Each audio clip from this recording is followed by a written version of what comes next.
जवाहर विद्यालय अंदूर येथे आज दिनांक 15 जून रोजी नवागताचे स्वागत व प्रवेशोत्सव कार्यक्रम मोठ्या उत्साहात संपन्न करण्यात आला। सर्वप्रथम विद्येची देवता सरस्वती व संस्थेचे शिल्पकार शिक्षण महर्षी शीना अलुरे गुरुजी यांच्या प्रतिमेचे पूजन करण्यात आले। यावेळी विद्यार्थ्यांचे स्वागत पुष्पगुच्छ वह्या लेखणी देऊन मान्यवरांच्या हस्ते स्वागत करण्यात आले।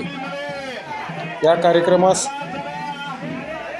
संस्थेचे सचिव रामचंद्र अलुरे, विद्यालयाचे मुख्याध्यापक गोपाळ कुलकर्णी, ग्रामपंचायत सदस्य बालाजी घुगे, सेवानिवृत्त शिक्षक कैलास बोंगरगे, सुभान गोडके पाटील आदींची प्रमुख उपस्थिती होती। धन्यवाद।